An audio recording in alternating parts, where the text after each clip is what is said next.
live streamed it on Facebook. We had so many people viewing. And one of the things I asked at the end is if people found the information helpful and would want to do it again. We talked about waiting approximately 6 months. And when I was talking to Alan about scheduling, we said, let's wait till after we have the election results so we can talk about the impact of the election and what it means. Now, Alan comes from the Community Mental Health Association of Michigan. So the majority of the information he will be sharing is the statewide perspective. He's not in Oakland routinely like all of us are, so he will be sharing statewide information.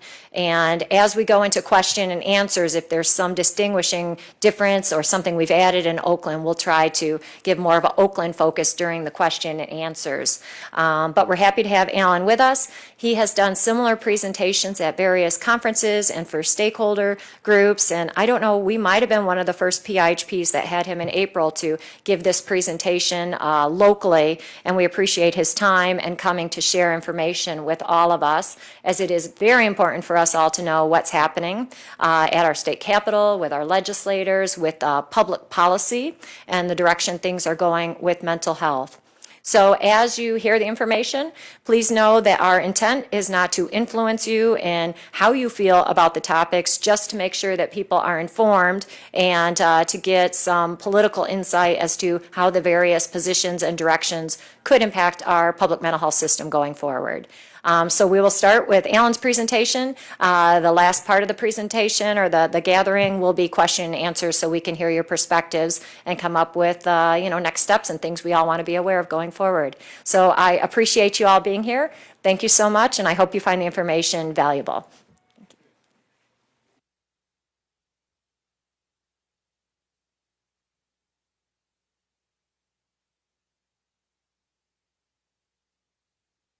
All right, well, thank you. Thanks for having me back in Oakland County. I did something similar in Washtenaw County last week, so they were kind of the warm-up act as I go through some of my new material from the last time I was here. So as Annette said, I'm Alan Bolter. I work for the CMH Association of Michigan. For most of you probably know, I lead our advocacy, public policy, lobbying efforts in Lansing on behalf of the 46 CMHs, 10 PIHPs, and almost 100 provider organizations across the state that represent the public mental health system here in Michigan. So I get to interact with the folks over in the state capitol on a daily basis, the governor's office, the department, etc. So definitely keeps me busy. So purpose of tonight was going to, as I have on here, look back at the election that's now almost 2 weeks old.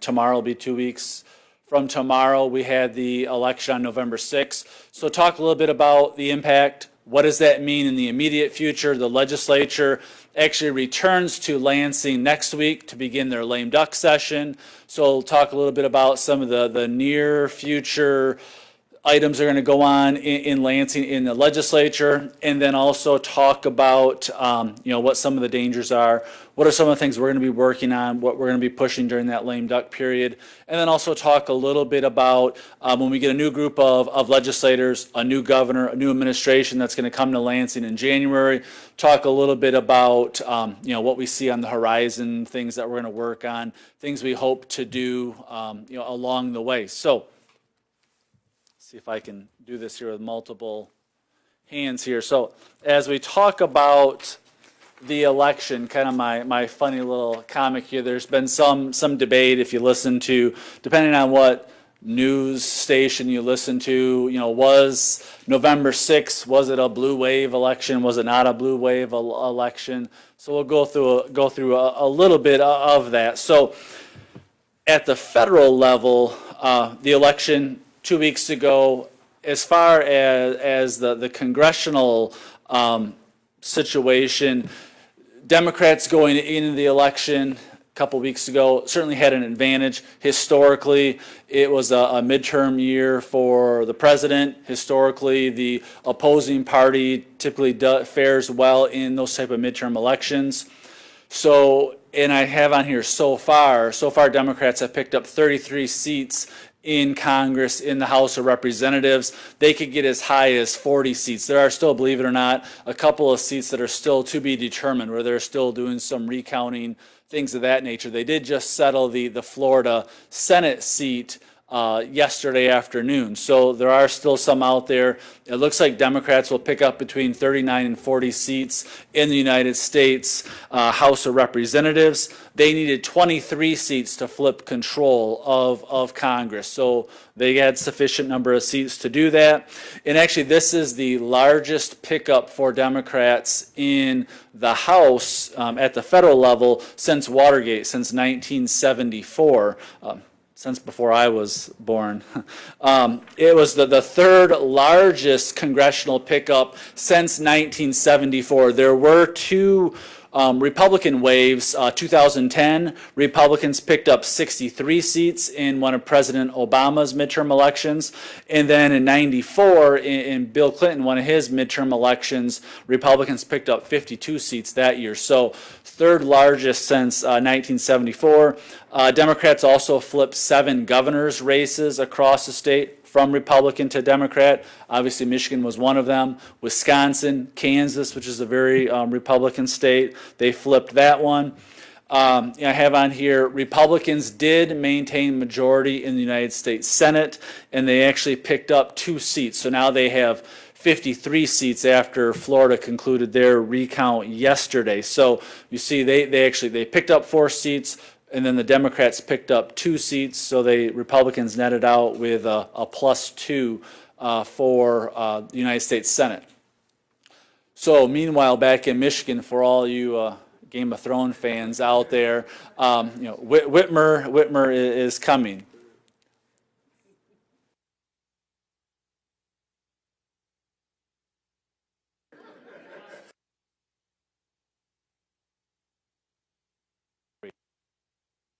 All right, so in Michigan, again, following some of the national trends, Democrats picked up all of the statewide constitutional officer seats, where the governor, lieutenant governor, attorney general, secretary of state, they won all of those. And you see on my notes here, first time since 1938 that one party has flipped all of these statewide seats in a single election. Democrats picked up 5 seats in both legislative chambers in Michigan. So they picked up 5 in the House, 5 in the Senate. And actually, Oakland County was kind of ground zero for the flipping that happened.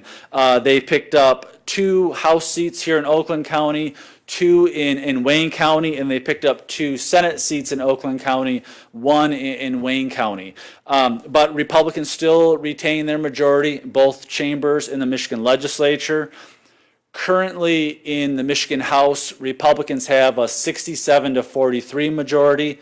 In January, that'll be cut down to 58-52. Republicans in the Michigan Senate currently have a 27-11 majority. Beginning January, that'll be cut down to 22-16. So they made some significant gains in both legislative chambers, and I believe it was one of the largest Democrat pickups in the Michigan Senate for like 40 or 50 years, quite some time. So they made some significant strides in Michigan. All 3 ballot proposals passed, the 3 that were on the ballot, legalizing recreational use of marijuana, the redistricting proposal, and then the election, no reason absentee voting, same-day registration, straight party voting, all of that. All 3 of those were approved by the voters on November 6th. Senator Stabenow won re-election, although that was a little bit closer than what most thought. She ended up beating businessman John James. Democrats flipped 2 congressional seats, again here in southeast Michigan, Oakland County specific, 2 seats that are in part in Oakland County. The 8th, which was Mike Bishop's seat, which was Oakland, part of Oakland County. Then he went into Livingston all the way to Lansing. That one flipped from Republican to Democrat. And then the David Trott seat, which was part of Oakland County into Wayne County, that one flipped from Republican to Democrat. Now, in Congress, beginning January, it'll be 7-7. We have 14 congressional seats. Each party will have 7. And then you see Democrats won majority in all of the educational races across the state. So they swept the Board of Education, University of Michigan Board of Regents, Michigan State Board of Regents, and then Wayne State. So, I think, I think you could probably take, plus and minuses from both parties out of the election, where I think certainly Democrats have made significant strides, although you could say a plus on the Republican side. At the federal level, they did pick up 2 United States Senate seats. At the state level, Republicans held on to majority in both chambers, so it's probably a mixed bag of how big of a blue wave it was. I mean, I think there was, certainly a blue wave, but it wasn't a, I guess, a tidal wave is a better way to describe it. So a couple fun facts here in Michigan out of the election. So first time in 16 years, the Michigan governor will have legislative experience. So current Governor Rick Snyder came out of the private sector, had no Lansing experience at all. And then prior to that, Jennifer Granholm served as Michigan's Attorney General. She did not serve in the Michigan legislature. So many folks think in Lansing that Governor-elect Whitmer's legislative experience will certainly give her a leg up when dealing with the legislature in her time in Lansing serving as governor. You also see on here, out of the 80 incoming Republicans, so 58 in the House, 22 in the Senate, only 5 of them have ever served with a Democrat governor. I think this is going to be quite an eye-opening experience for many of the legislators. Republicans over the last 8 years have held the governor's office and then both chambers with pretty healthy majorities. So now this is the first time that they'll experience, working with an opposing governor. And, the governor's office holds a lot of control, a lot of power in Lansing, much as the president does at the federal level. So it'll certainly be an educational experience, I think, for a lot of folks in Lansing working in the legislature. So you see on there, no one from the House of Representatives has ever worked with a Democrat governor just because of term limits. We keep changing over. And then only 5 senators. So Ruth Johnson here from Oakland County, Jim Stamas, Wayne Schmidt, Kevin Daly, and Ken Horn are the 5. Also, you see on there, Michigan has 38 state senators. 8 of them are returning. So 30 new senators beginning in January. Now, not all of them are new to Lansing. Many of them have served in the House. But again, this is a different role, different offices, et cetera. But almost an 80% turnover is significant. On the House side, 64 of the 110 House members are returning, so 46 new House members coming in January, so a little over 40% turnover there. So, again, kind of the theme, a lot of new folks will be coming into Lansing or serving in a different capacity. Another important election that took place actually 2 days after the election where everyone in Michigan voted. On Thursday, November 8th, you had the various caucuses, the House Republicans, the House Democrats, Senate Republicans, Senate Democrats. They all met as individual caucuses and voted on their leadership for the upcoming legislative term. So it's very important who is in leadership. These are the folks that drive the policy, make really the high-level decisions in Lansing. So when they determine what bills actually come to the floor, what each chamber decides to vote on, these are the folks that are making those decisions. So on the Senate side, Senate Republicans, the new Senate Majority Leader is going to be Mike Shirkey. He's out of the Jackson area. The floor leader is going to be Pete McGregor. He's from my neck of the woods, from Kent County. And then the appropriations chair is going to be Jim Stamas, who's from mid-Michigan, Midland area.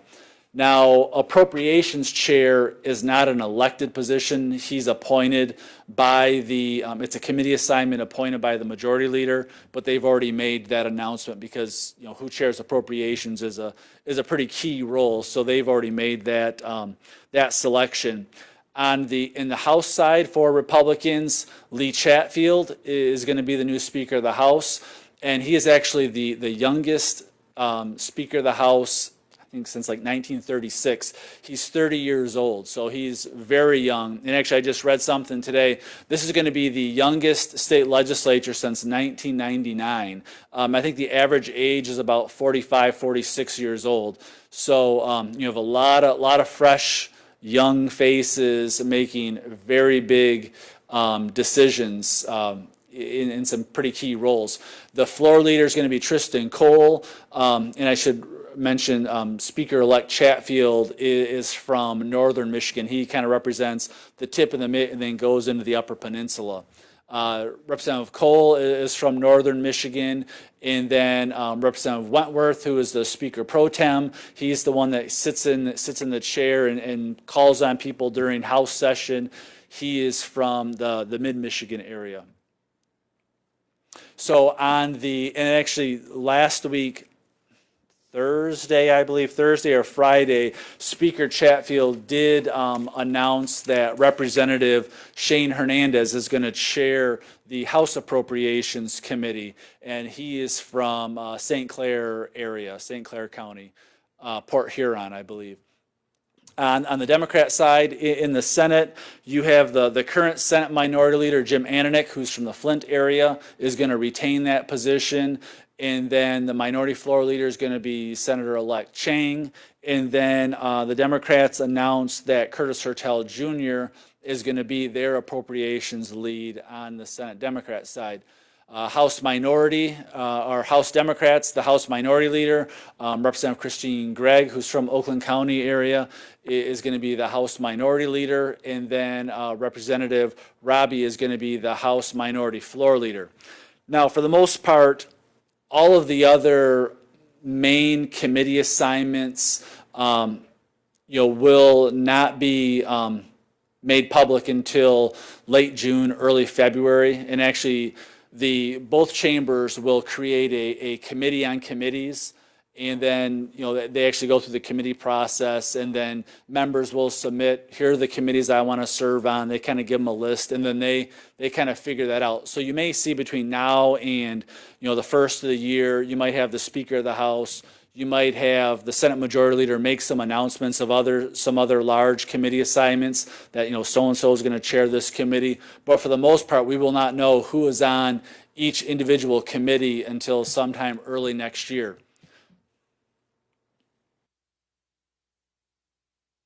So a little bit, as I mentioned, the legislature, you see my funny comic here. Legislature comes back to Lansing tomorrow or next week to begin what's known as lame duck session. So my comic, if you have a hard time reading it, America's most dangerous predator. And then the last one is a lame duck senator with nothing to lose. So kind of what I'm up against here the next 4 weeks. So lame duck session, what is lame duck session? Whenever one legislature meets after its successor is elected and before that successor's term begins. So as I said, lame duck starts next week. It'll run for 4 weeks. They have 12 days of session. So last week of November through the third week of December, 12 days and probably 12 pretty long nights as well. Again, this is any bill that's not passed in these last 4 weeks have to start all over again. It doesn't matter if they have passed one of the chambers, if you have a whole bunch of sponsors, if it passed both chambers. If it doesn't go to the governor and the governor signs it into law, then it has to start all over again. We have to reintroduce a bill and go through that whole process all over again. So not a lot of time left to get these bills passed. And you see my note there, typically in a 2-year legislative session cycle, you have anywhere between 4,000 and 5,000 bills that get introduced. Constitutionally, the only thing the legislature has to do is pass the budget. So, for the most part, of those 4,000 and 5,000 bills, you might get a couple hundred of them that actually get signed into law in that 2-year cycle. So, a lot of stuff that's going to get left on the cutting room floor here in the next couple weeks. So, why is lame duck? Why is this time of year so dangerous? You see on there, this is the legislator's last shot to get something done. As I said, if it doesn't pass now, then it has to start all over again. You had the couple slides ago that said, we're going to have 30 new senators, 46 new House members. That means that 30 senators are going to be leaving. They're not returning. 46 House members are leaving. They're not returning. So you have, individuals that worked in the legislature that, they could have worked on a bill, for 6 years, for 8 years, and they put a lot of time and effort into it. So this is kind of their last shot to get something done. A lot of times you'll hear the term like, this is my legacy legislation, my legacy bill I want to get done. So they have a lot of pet projects, a lot of things they put a lot of time and effort into over the last several years where they want to try to get this done. Again, this is the time of year you kind of hear the term horse trading, where it might be a priority to one senator that's not necessarily a priority to another, but if they need a vote on a particular bill, that's when you see a lot of horse trading, and you'll see a lot of this between the various chambers, between the House and the Senate, where the House will have a package of bills that they want to move. The Senate may be reluctant to do that, but the House has some Senate bills they want to get done. So you'll see some give and take back and forth in that process. Again, also what makes this dangerous during lame duck, it is essentially hitting the fast forward button on the legislative process. Because there's only 4 weeks left, much like a college student, sometimes the legislature will wait till the last minute to get something done. So this is, we need to hurry up and get this done now, because we don't want to start all over again. Again, condensed time frame, things move very quickly, and I think during lame duck you tend to see a lack or a significant reduction in that public participation, public accountability piece, where typically a bill would go through the process and you would have, committee meetings where, people would come in and give public testimony, yes or no. They may take a couple of meetings to have people come in, talk about, pros and cons of certain bills. Now, they simply don't have that many days left. So you might get one committee hearing and they might do a quarter of what the public testimony they may have taken during a normal legislative process. So, that public testimony, that public comment period certainly shrinks considerably during the lame duck period. Also, bills do not have to go through the committee process. They get referred to committees, but there's nothing that says, those bills can't get sent right to the floor. So if it's a Senate bill, it goes right to the floor, they vote on it and send it over to the House. It doesn't have to go through that committee process. So again, that's when you lose some of that public oversight, that public accountability. The three most important numbers this time of year, and really any time with the legislature, would be 56, 20, and 1. So I think if most legislators play the Powerball or the Lotto, they might throw these numbers in there. But those are the numbers you need to actually pass legislation in Michigan. 110 House members, so you need 56 to get it past the House. You need 20 votes in the Senate, and then you need the governor to sign it into law. So very important this time of year, specifically to be able to count how many votes you have to get these things done. The only thing that slows down the process during lame duck would be the Michigan Constitution, where it says a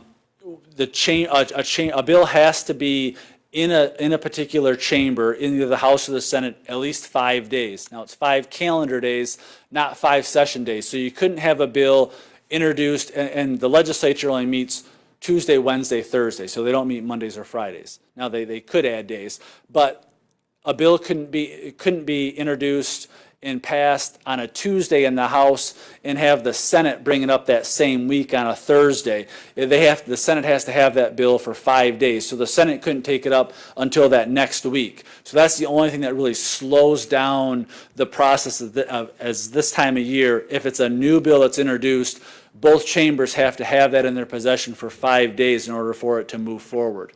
And again, you see on here, one of my notes, a bill, its intent can be completely changed. It's in lame duck or any time of the legislative year, as long as it still amends the same section of law. So if you had a bill that was going to amend the mental health code, that did, A, B, and C, they can completely take that language out and put in something completely different that could make, something that we may have supported, now all of a sudden it does something we, are very much opposed to. As long as it amends that same section of the mental health code, they can do whatever they want. So they have a, what's called a vehicle bill. You kind of hear at the federal level, a lot of times they'll have vehicle bills and they'll add all kinds of stuff to it as it goes along the process. That's kind of, the same holds at the Michigan level. So as long as it amends, mental health code, social welfare act, whatever particular, section of law, they can completely take that out, put something else in there that amends that same section of law and move it along the process. So and then also that makes it very difficult for people like myself when, they can meet, typically when they go into session, for lame duck, they go in at 10 in the morning. They may do a couple things. They may, go at ease at like 11 o'clock, 12 o'clock, go to lunch, whatever, do some negotiating behind scenes. They're waiting for bill drafters to draft bills. They might come back at 5 or 6 o'clock at night, do a couple more things, go a break for a couple more hours for dinner, and then come back at 10, 11, 12 o'clock, at night, sometime 1 or 2 in the morning, and then they start doing things. So trying to track what a particular bill does as it goes through that process when they're meeting all hours of the day, all hours of the night is very difficult. And that's, again, what makes this time of year so dangerous. And again, Coach Schumbackler, nothing good happens after midnight. Now that, pertains to college students as well as legislators, both at the state and federal level. Certainly nothing in Lansing happens, nothing good ever happens after midnight, that's for sure. So, a couple of examples of some of the recent lame duck changes that have happened over the last couple of years. So going back, 2012 was when Republican legislature passed Michigan's right to work law, the reforms. They also did emergency manager legislation back in 2012. In the 2014 lame duck session was when they passed the road funding legislation, so $1.2 billion for, to fix all the roads and put all those barrels out there for us. And then 2016 is when they tried to change the school and public sector employee pension and benefit system. Now, they did not pass that in 2016, but those other items they did pass. So what may be on the horizon, for this year? We definitely know they're going to do a supplemental budget. So, and actually the state budget office last week just sent a huge list of items to the legislature of here's all the fixes and all the changes we need to make in the FY19 budget. So they're going to do a supplemental budget. Now it's a question of what else gets added to this. You have a whole bunch of legislators are done. Typically you'll see them, they may call this a Christmas tree, with this time of year is kind of fitting, where they might start putting all kinds of different pet projects and things into that supplemental budget. Now the state does have a couple $1 billion in the rainy day fund, the budget stabilization fund, and actually the fiscal agencies, House and Senate fiscal agencies, the state economists, have been tracking revenue and the economic forecast for the state, and they believe that the state is going to have probably anywhere between $200 and $400 million more in the current year than what they originally anticipated when they put the budget together back in June. So that means they'll have a little bit more money to spend, a few more things to put in the budget. Now I'll talk on the next couple slides of some of the things that we'd like to see go into that spending package. One of the other things you may see Republicans do here in lame duck would be, as I mentioned, the state has a large budget stabilization fund.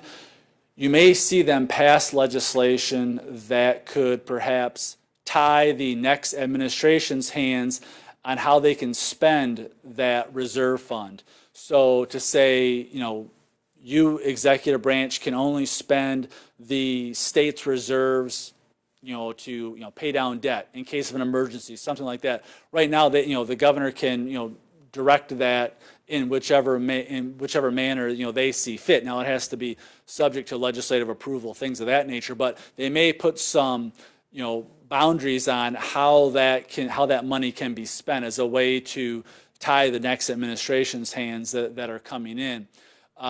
Also, you'll probably see the legislature tackle or revisit minimum wage and sick time changes.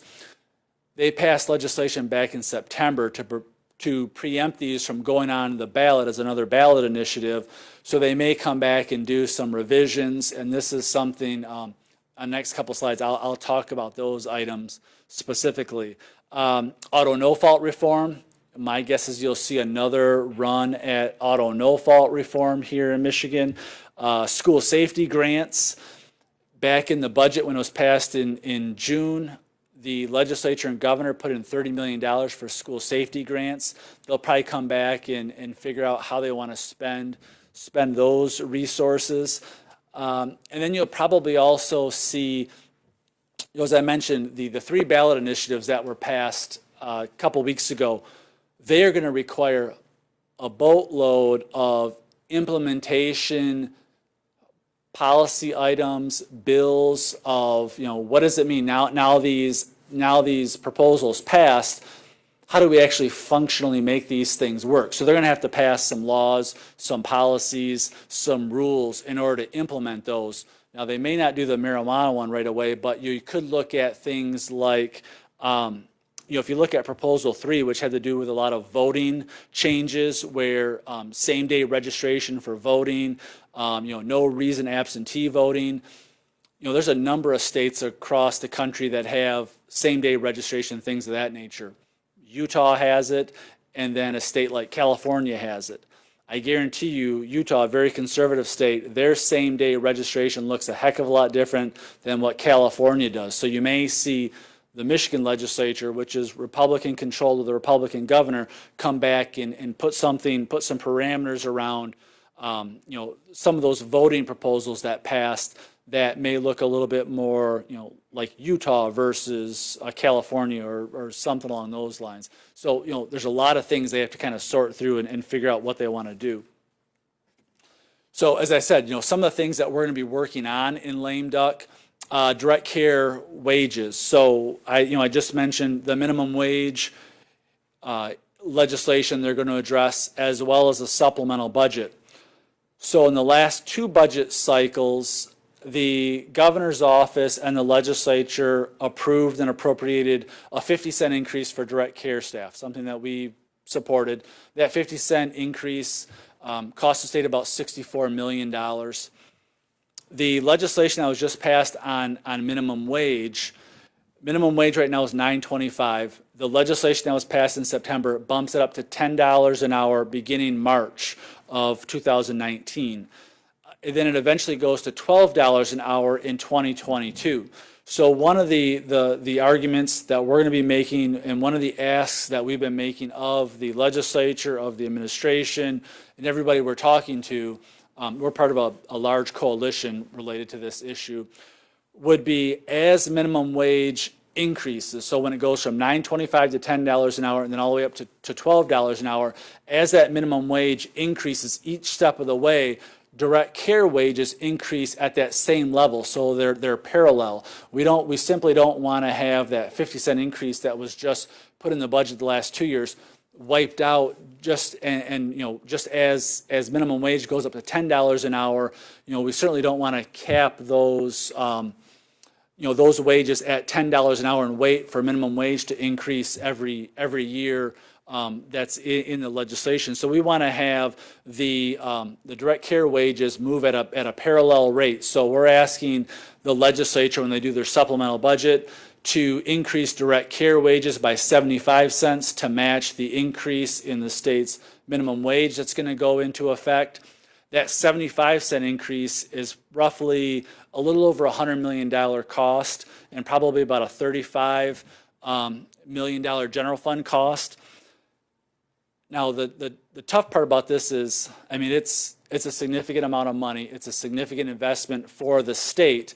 Again, we have met with we've probably had 15, 20 meetings with various legislators. We've met with Director Lyon, we've met with the governor's office, state budget office.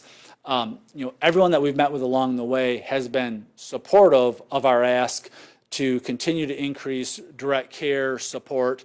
Now, that was, they were saying, yes, we support that, but when it's not compared to anything. Now that there's going to be a supplemental budget, and now we have things in there like, education increase, roads, there could be things for corrections. If you look at all the other state spending asks that are out there, now we'll see, what kind of traction we have and what kind of traction we get when we ask for that increase, when it's actually compared to some other requests that are out there. So again, our main point when we go talk to the legislature about the direct care situation is, these are absolutely critical positions in the community. I mean, these are the staff that work with individuals on a day-to-day basis. I mean, they're the ones that are in the homes that are doing the, very important work.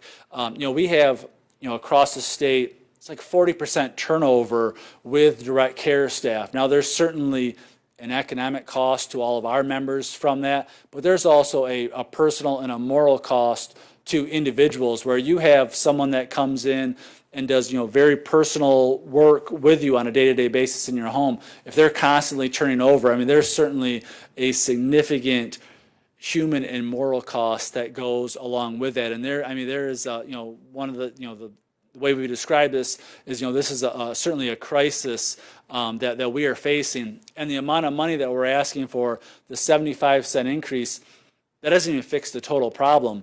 That only addresses, the folks that received the 50-cent increase. That doesn't include anyone that's a direct care support worker on the substance use disorder side, doesn't include home help workers, things of that nature. So, I mean, it gets to be very costly.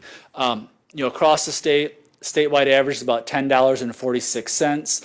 Again, our members and providers are competing with the McDonald's, the fast food industry out there, the Meijer, the Walmart, Costco, Sam's, who pay on average, $12, $13, $14 an hour. So I mean that's who we're really in competition with. That's why we're really trying to push and make this above minimum wage. These are not minimum wage jobs, and frankly, it's much easier to go work at McDonald's, Meijer, Burger King, et cetera, than it is to do these critical positions. And you see on here, 2016, the state actually had a work group that looked at this particular issue, and the work group recommended, and through the Department of Health and Human Services, recommended that direct care support staff earn a starting wage of $2 above the state's minimum wage. So again, you start talking about $2 above minimum wage, we're getting into some significant dollar amounts. So again, some of the long-term challenges that we face with this issue, again, as I said, it's very costly. If we're looking at $2 above minimum wage, 75 cents was a little over $100 million cost. If you're talking $2, I mean, you're in the $200 to $300 million cost range. So I mean, it's very expensive. It's very expensive for the state, but it's also very expensive for the providers as well. One of the things we fought for in the last budget cycle was the 50-cent increase that was put in the budget. It actually costs our providers across the state 66 cents to implement, because you have various taxes that go along with that, workers' comp, unemployment, things of that nature. So there is an employer cost to that as well. Again, as I mentioned, statewide starting average, $10.46. And this thing here, this join the team, this is actually a flyer I received from McDonald's through the drive-through, where you see there, join the team starting at $12 an hour. You get medical insurance, vision, dental. They have some tuition reimbursement, things of that nature. So that's what we are in competition with. And again, as I say here, this wage increase, this wage issue is really only the first step in really trying to fix this, statewide. And the biggest issue that we have seen, and part of our coalition has talked to some national direct care support groups. The biggest issue we're facing here in Michigan is currently there's no real career path for direct care staff.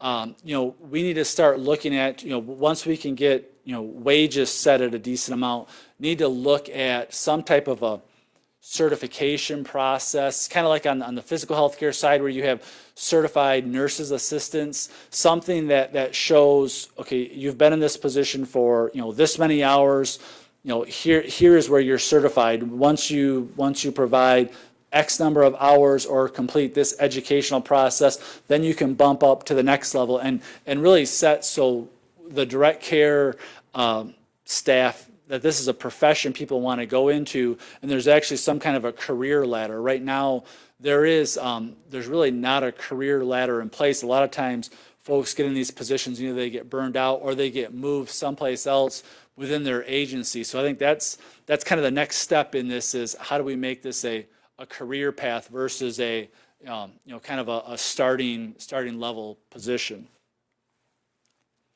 So what are we going to fight against?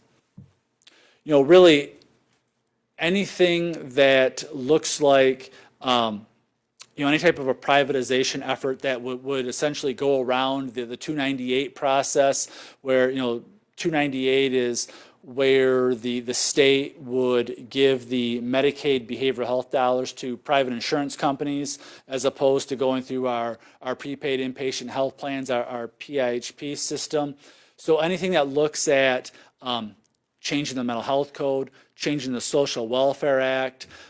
We had some boilerplate in the budget this last year that would have allowed health plans in those pilot areas to work around the CMH partners. Anything that does that is something that we're going to fight against. Now, again, the tough part is none of these items have been introduced. There's no bill out there that says this is what they're going to do. So again, as I said, with lame duck, there's a bunch of bills that amend the mental health code that are out there that have been introduced, a bunch of bills that amend the Social Welfare Act, things of that nature. So, they can take that language out, put something like this in, and then move it in the middle of the night. So, something that we'll keep a keen eye out on is watching anything that really looks like it's trying to circumvent the current process that we have in place. We have a process with the 298 pilots.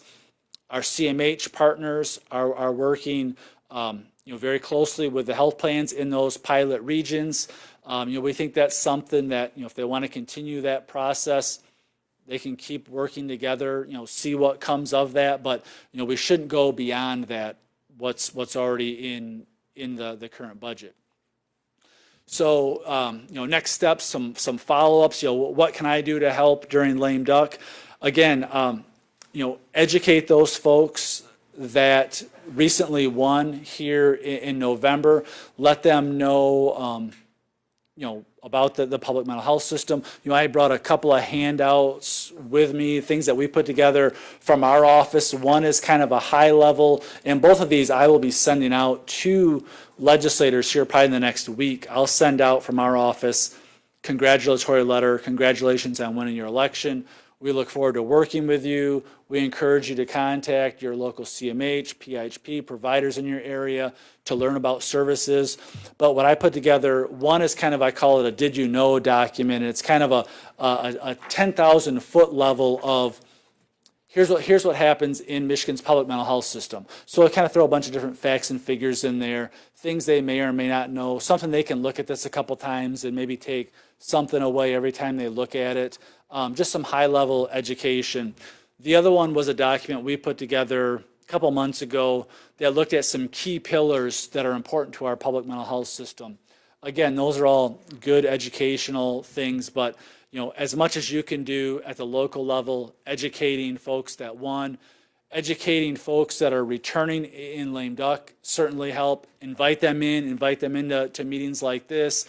Again, remember to be a resource. A lot of new people coming into Lansing in January. Many of them do not have a public mental health background. So, be a resource for them of, hey, if you have questions about this, give me a call. Be happy to be happy to answer any questions. And again, look out for our action alerts that may come out from our office, and then be prepared to advocate. And again, my little graphic there, keep calm and be ready for anything. It's kind of my motto this time of year. Again, anything you do at the local level helps us in Lansing, helps me. At the end of the day, I'm relatively effective, at least I like to think, at my job. But again, as I go in and meet with, various legislators, I'm one of, a couple hundred people in suits that work in Lansing that go in and meet with them. I only have, one House member and one senator that I can vote for. So, it helps. Anything that you can do at the local level to make that connection, makes my job much easier in Lansing, and makes our job as a state much easier. The more local connection you have, I think, the better off we are.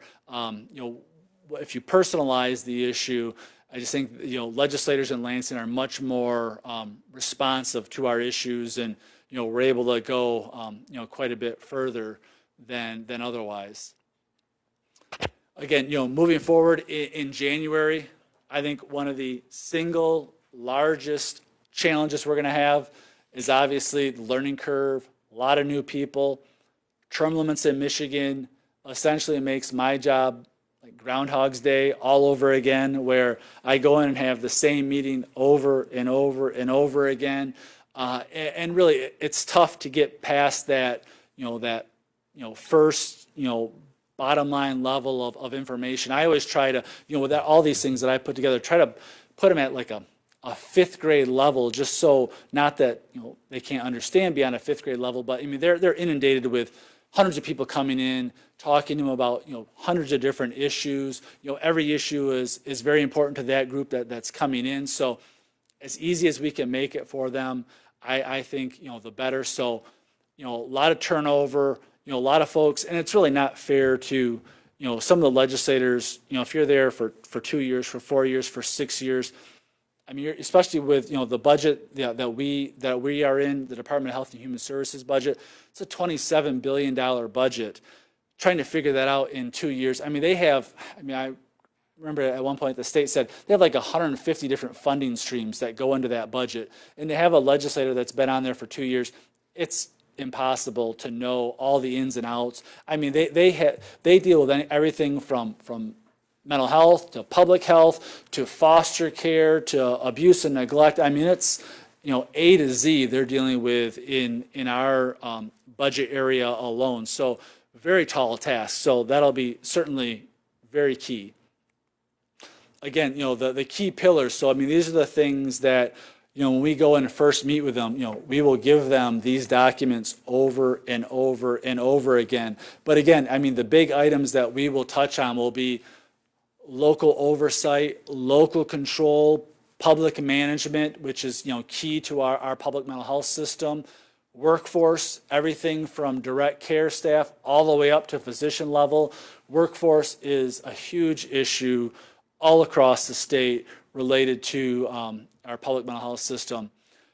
Social determinants of health, that, the care provided here in Oakland County and across the state is not clinical. It's not just simply clinical care. You do everything from housing to transportation to nutrition. It's all across the board. So social determinants of health, funding, and I'll talk about that in a minute, but this novel concept of actually getting paid for what you do is sometimes a foreign concept in Lansing. So that's a huge issue.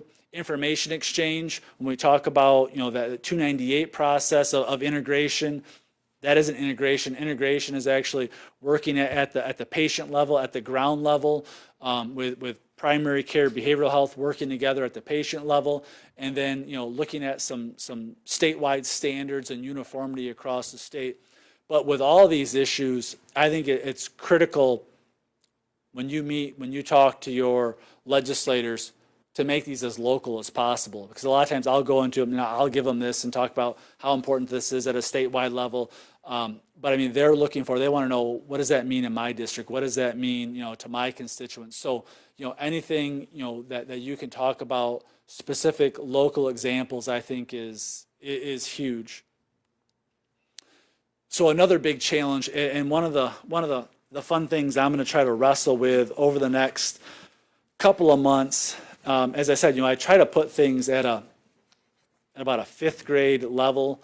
Now, some things are a little bit more difficult than putting them in at a fifth grade level, but this idea of a huge challenge we're going to have moving forward has to deal with the budget and really this systemic underfunding of the state's Medicaid system. And it's really been happening the last couple of years, but trying to explain how the funding has worked the last couple of years and what the impact actually is at the person level, and really what that means for each of the communities across the state. And I think some of this has really been the driver for the argument in support of the 298 movement, where, see the public mental health system, they can't, they're mismanaging funds. They're not able to do things in an efficient and effective manner. That's how we need to make this change. And a lot of this has nothing to do with management or, efficiency or effectiveness. There's just the funds there. The demands for services are not equaling the funds that are there. So, one of the things we talked about, if you were here in April, was this, we saw at the statewide level, the last couple of budget years, the shift of people who were enrolled in Medicaid as disabled, aged, and blind being moved over to Healthy Michigan, to Medicaid expansion. And we raised this issue with the legislature, with the department, with state budget office, with the governor's office. And we're successful at really trying to explain the issue, what was going on. But, as I have on my graphs here, what we tried to show, over the last couple of years, the Medicaid population has been going up. At the same time, this Medicaid disabled, aged, and blind population was just falling off the table, was dropping like a rock. Now, at the individual level, people didn't see a difference because the benefit you receive on Medicaid expansion is essentially the same as you receive on traditional Medicaid. The difference is at the provider, PIHP, CMH level, the reimbursement level was significantly different, where it was like $267 for every person per month for if you're on Medicaid, compared to like $30 if you're on Healthy Michigan Medicaid expansion, so about a 90% difference. We found there's about 40,000 people that shifted, which was about a $100 million loss to the system. So again, when we talk about this systemic loss of Medicaid funds, this was one of the areas that we found where nothing has really changed. It was this, at the state level, people were being shifted over, which resulted in a significant decrease in funding. Now, we were able to get, during the budget process, we were able to get the legislature to give us $60 million to help partially fund that, to get that money back. That was sent out to the system this past year. So that was a partial fix. And then we also had some boilerplate that was added in the budget that said, state, you can't do this anymore. But throughout that process, and this was a 12 to 18 month long process, throughout that process, the state has actuaries that they hire to kind of look at all the budget numbers.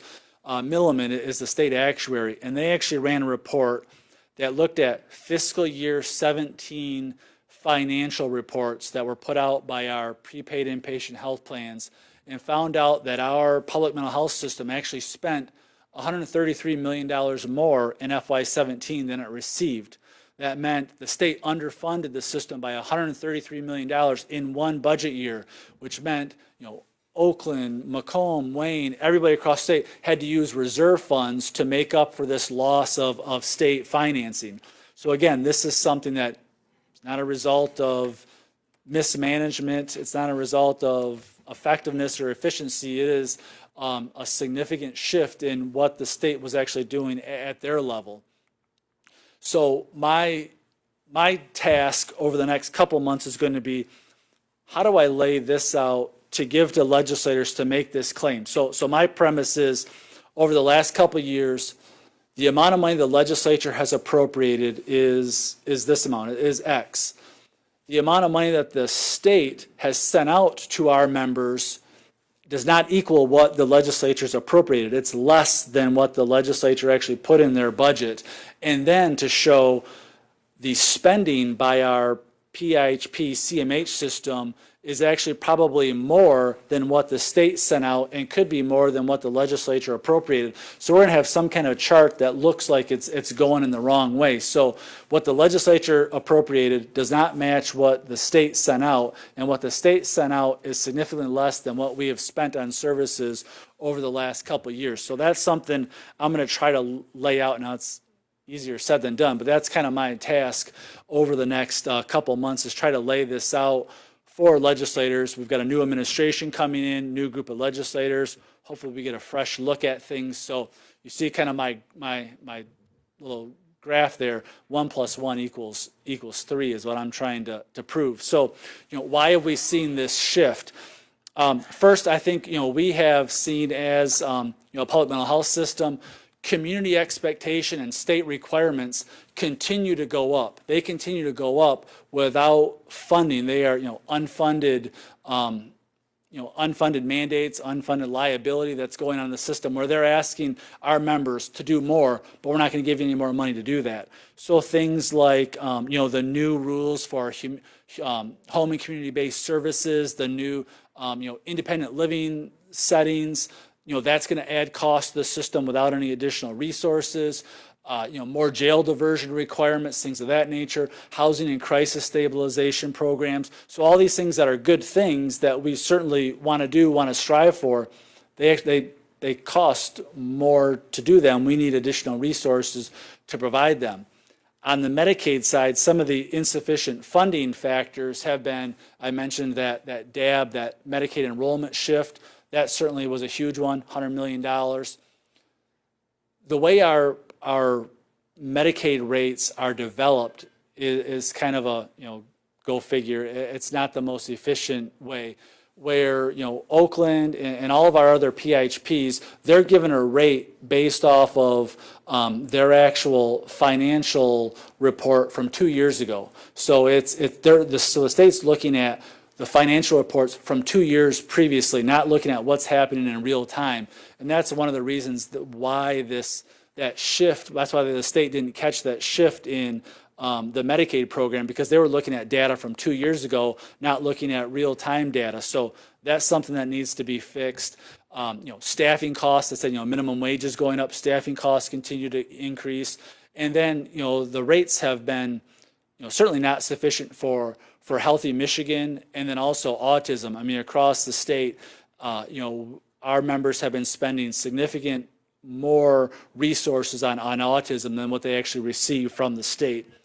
And then this other issue of being able to have some type of reserve. So when these things happen, like the shifts in Medicaid funds, our CMH PIHPs actually have reserves to cover this. That's something that they currently don't have. Right now, it's actually hurts if a PIHP puts money into reserves. It actually counts against them the next year when they go and do their budget. When the health plans get their Medicaid rates for the year, they have about 1 to 2% is actually included in those rates to go into reserves. That's not included in our CMH PIHP rates across the state.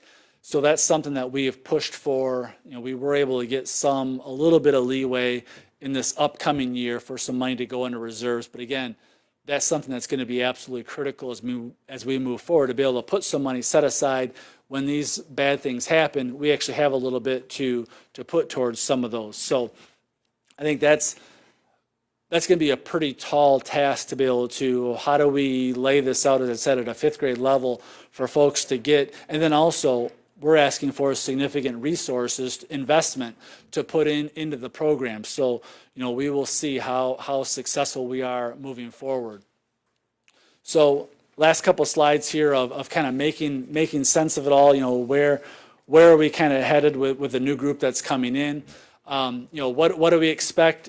We've Democrat governor, smaller majorities in the Michigan House and Michigan Senate. So I would expect a more deliberative, slower process in Lansing. Maybe you could call it gridlock.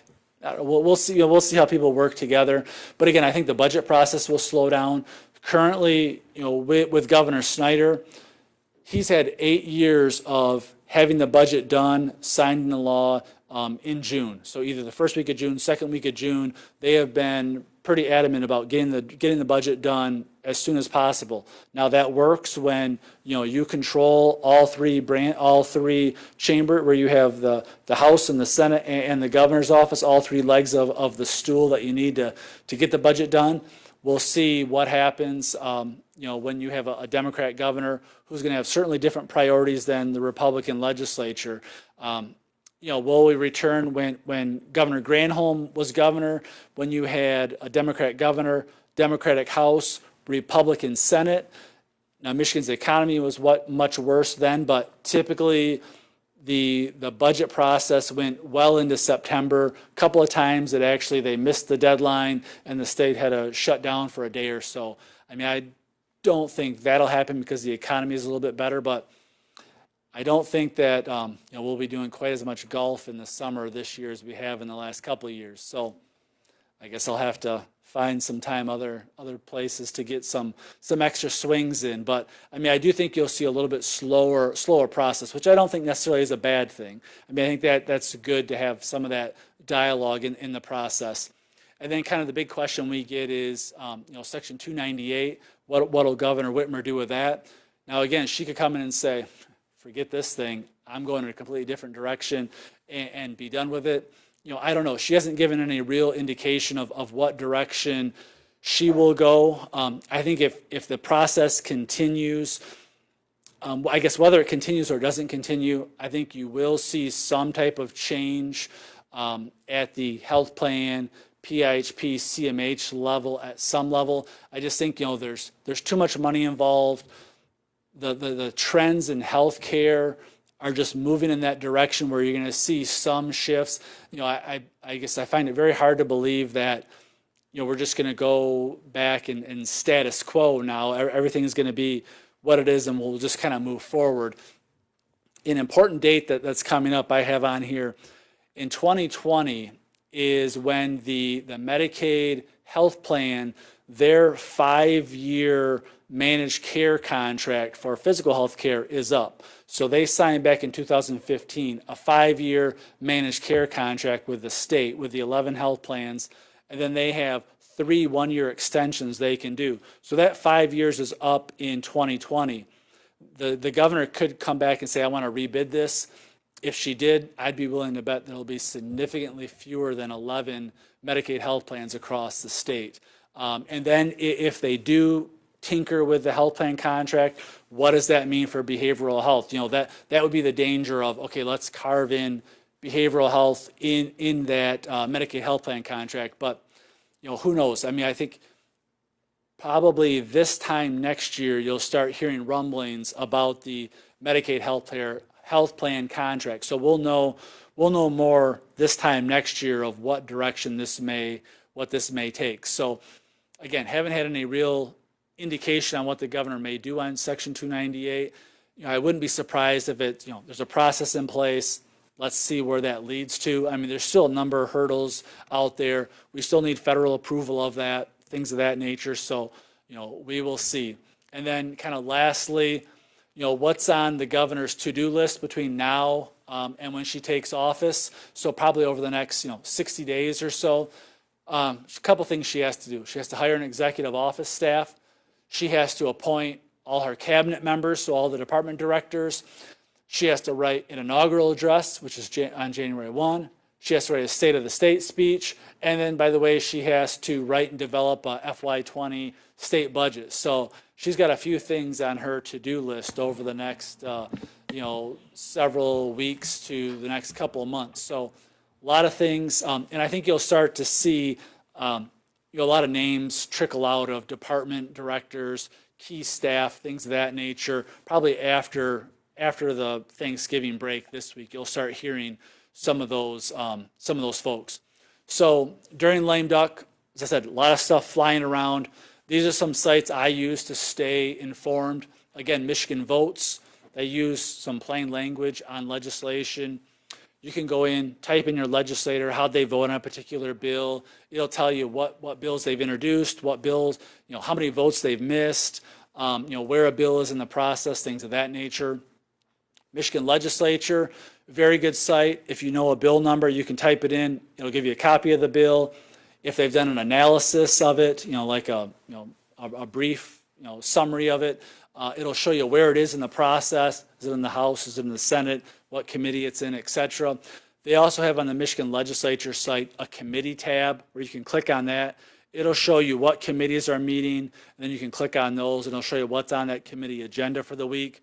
And then House and Senate, again, both great spots to find out contact information for your legislators, but also both House and Senate sites have House and Senate TV like C-SPAN, where you can actually watch what they're doing. If they have their committees broadcasting live, you can watch it. I do a lot of that on my computer. Instead of going over there, I'll watch it on my computer while I'm doing something else. And again, I'll probably be doing a lot of that from my phone and at my computer at home. If they're in session at 1 or 2 in the morning, I'll probably have this stupid thing on, watching to see what they're doing. So it's a good way to just to stay updated on what they're doing. Again, all good things that I use on a daily basis. And then again, lastly, my contact info. Feel free, use me as a resource. If you have questions, comments, reach out, and I'd be happy to help out when I can. So, thank you.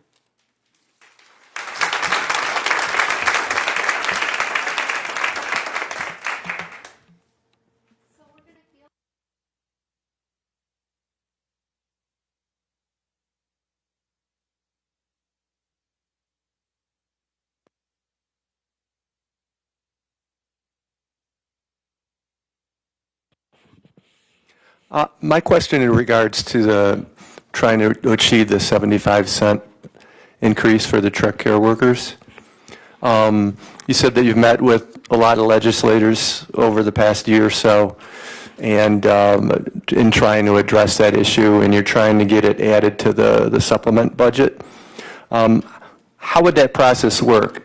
I would imagine you'd have to have a legislator that would introduce that into the supplemental bill, and have you had any success attracting someone to do that yet?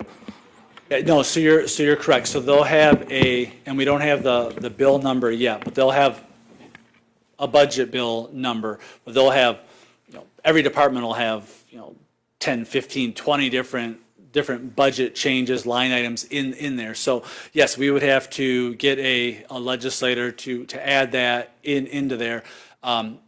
Have not had specific discussions of who we may want to introduce that.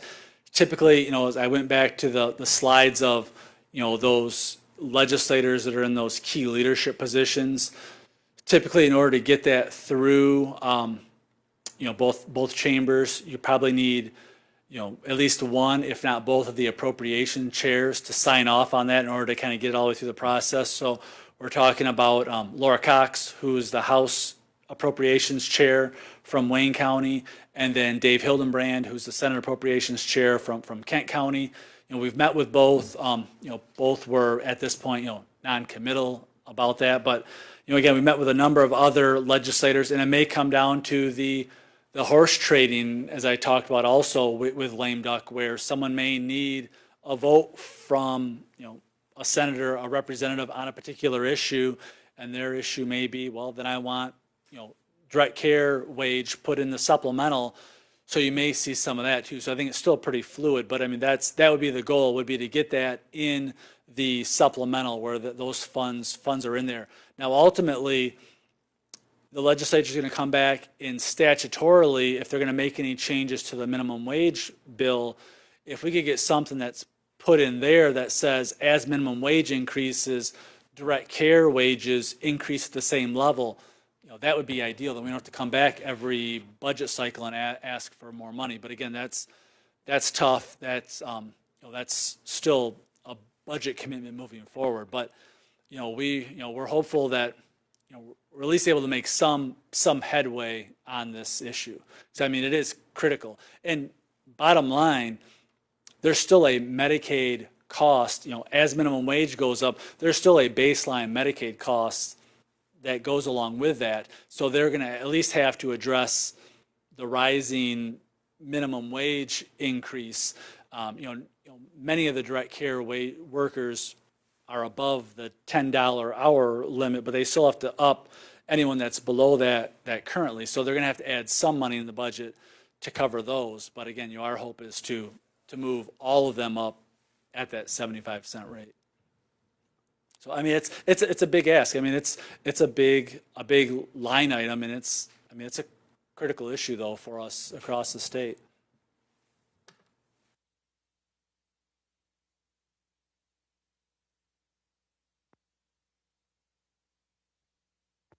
Question is that state of Michigan is supposed to have a parity for mental illness to physical, which is dictated by the national. Why, as the previous legislature and governor, and specifically Cali, who has somebody with autism who got a lot of money, how do we get the parity, and what effect would that have on funding for mental illness? Oh, no, very good question. We had when I said I was in Ann Arbor, Washtenaw County on Thursday. This came up there as well, and also at one of our association board meetings not too long ago. Again, the parity issue is really critical, and it's something I think as a system we kind of have moved away from making it a top priority. And I think partly because of the Affordable Care Act that was passed. I think for the most part we kind of backed our way into mental health parity because of what's the essential health benefit in the Affordable Care Act. You have some parity protections there, but again, Michigan is one of only 6 states across the nation that doesn't have its own mental health parity law. And I think we really you mentioned the lieutenant governor. I mean, I think we really missed an opportunity and something. We're still part of a large Partners for Parity coalition, our association, as well as NAMI, the Mental Health Association, ARC. A number of groups still are part of the Partners for Parity coalition. When the lieutenant governor pushed the autism benefit, this is several years ago now, we were pushing at the same time. Let's not just do one diagnosis. Let's do all of mental illness at that time. That was something that we were told it's too expensive to do. You had tremendous opposition from the business community. You get tremendous opposition from labor because they want to collectively bargain those benefits. But so we were told when autism was going to move through, we have support for this. Let's do this now. Let's take one step, and then we'll come back and address parity as a whole. And then, frankly, we never were able to come back and get the rest of it. And my fear is now with some of the struggles that we've seen across the state with autism, and the Medicaid autism benefit is now almost $200 million benefit. I almost think that makes the case against us for mental health parity, where you can have the business community and others say, see, you increased, you mandated this insurance benefit for just this one group, and it cost us $200 million. How much is it going to cost us if we mandate it for everybody? It's going to be, the cost is going to be astronomical. So I think, it's going to be difficult, but I think it is something as an association we're still committed to, continuing to move the ball down the field. And I think it's just a matter of staying persistent, finding the right person at the right time to make it happen. But I mean, again, that's going to be a commitment that we're going to continue to make of continuing to push this issue forward. Because I mean, it's absolutely, it's critical.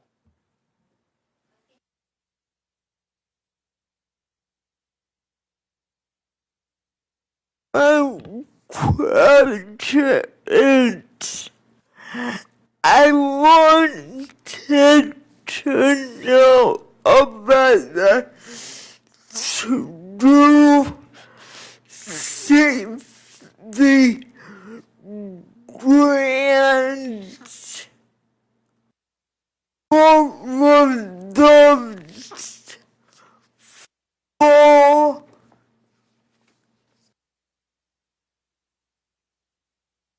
So this was kind of the state's response to the the shootings that occurred in Parkland, Florida, Yeah. and across the state. So one of their efforts was, okay, let's set some money aside to make sure our schools in Michigan are safe. So I think part of it was can they put more police officers in schools, metal detectors, things of that nature.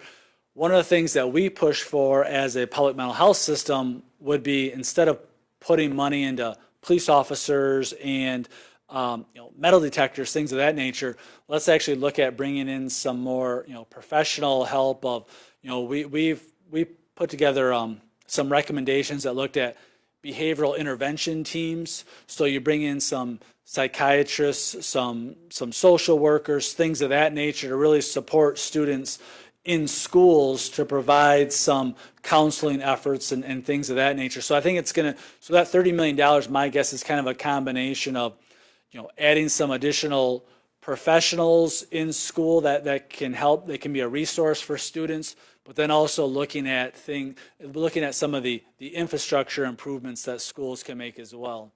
Yeah, but are they doing anything right now in the schools?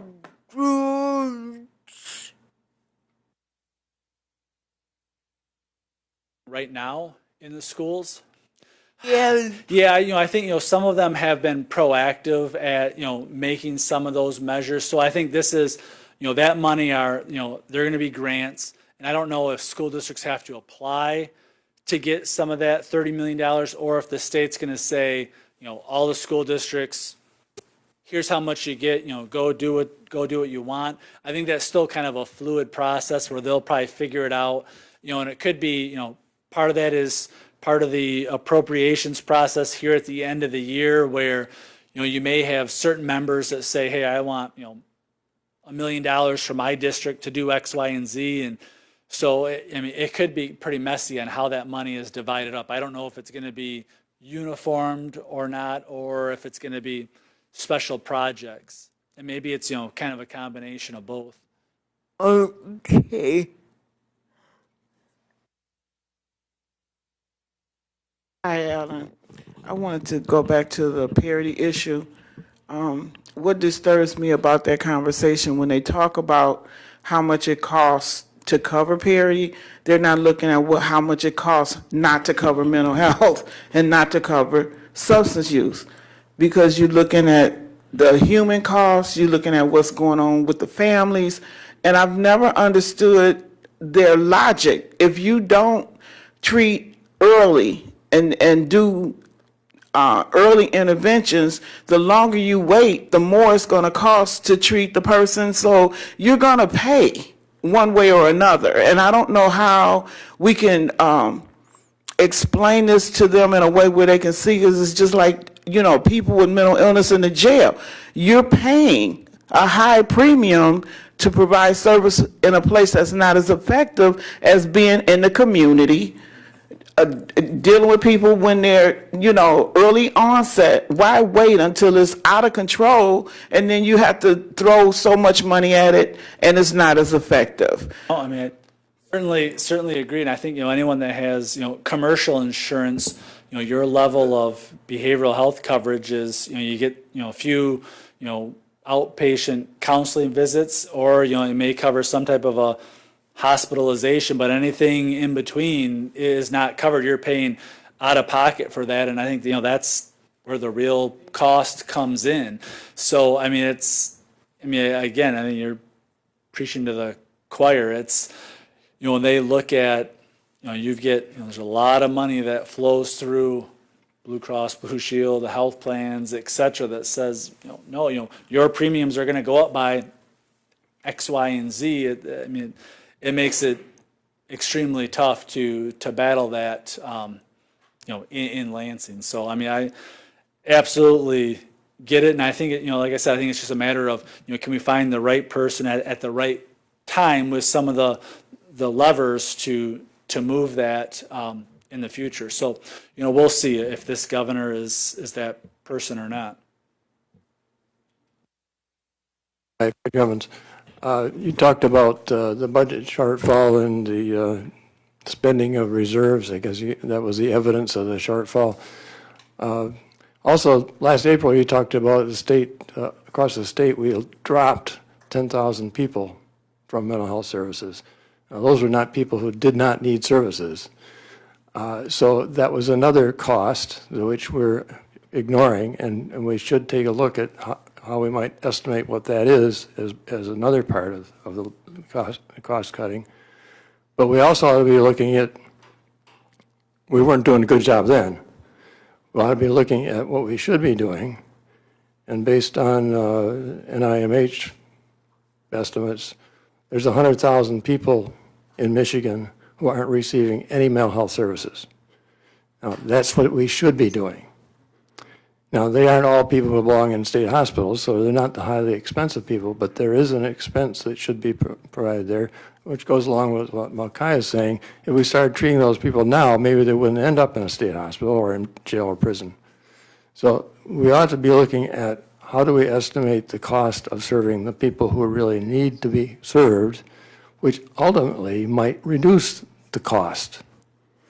So please include a little bit of that. No, I mean, all excellent points. And yeah, I mean, these are, not easy answers. And I sympathize, for legislators and legislative staff. But, I've been in my role for 9 years now. But before that, I sat on the other side of the desk. I worked in the legislature for 12 years. So, I mean, I know difficult decisions they make. But, I mean, again, this is a investment issue of what level of services do you want to provide. And I mean, I think we can very easily make the case the level that they're providing now, and it seems like a lot of money. It's almost $3 billion they invest in this, but if you have $5 billion worth of need out there, something's missing. So I mean, I understand. I mean, it's how much do they want to invest? And I think you're right. If you invest more, do they actually get some of that back in savings elsewhere? I think is a great point.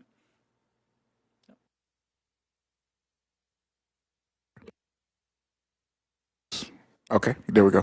Kermit Williams, what can we do with the huge number of new legislators we have coming in? What can we do between now and when they're sworn in to kind of be effective and get ahead of the curve before they get to Lansing and get indoctrinated? Oh, good, very good question, and glad you didn't ask the question from earlier about the. No, but seriously, I mean, I think we can certainly. Some of them may do some type of, many of them do, legislative coffee hours, things like that. Some of them may do some of that stuff now before they get to Lansing. Many of them have, social media accounts, Facebook, Twitter, things like that. So kind of follow them there to see what community events they're doing. But again, like I said, I'll use those documents. We'll mail them to them. Congratulations. Looking forward to working with you. And then try to set up, some meetings, but just giving them some high level information. So I think, whatever you can do to reach out to them now and really go to them and be a resource, 'cause we, at this point, we don't know what committees people are going to be on.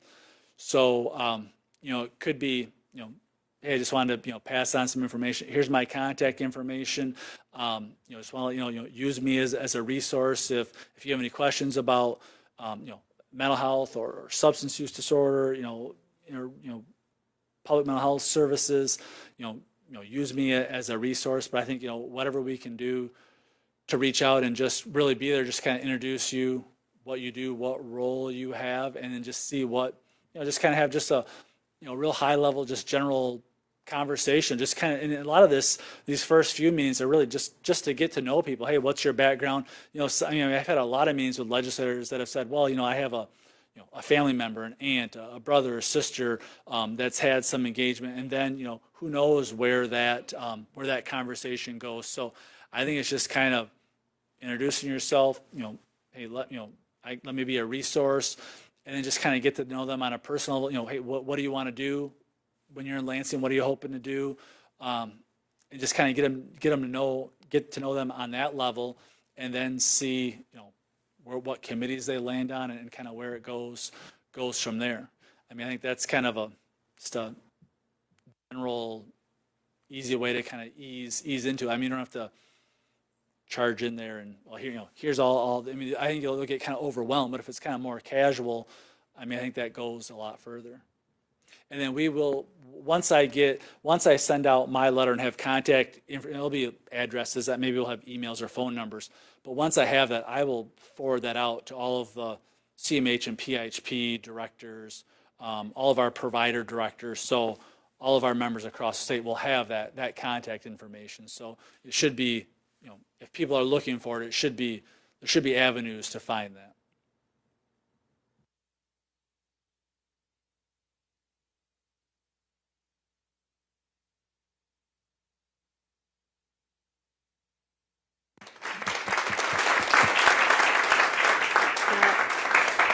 He is a valuable partner and friend and a wealth of information and support to not only everyone in Oakland County, but across the state.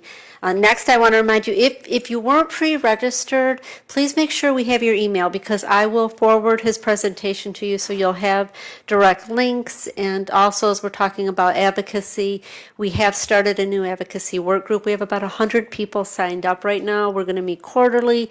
A lot of faces in here I know attended our meeting. I will also send a link with the presentation if you would like to sign up or join our advocacy efforts. That would be much appreciated. And thank all of you for coming out and listening and learning what Alan had to share with us. And thank you for your support of the people we serve and for the public mental health system.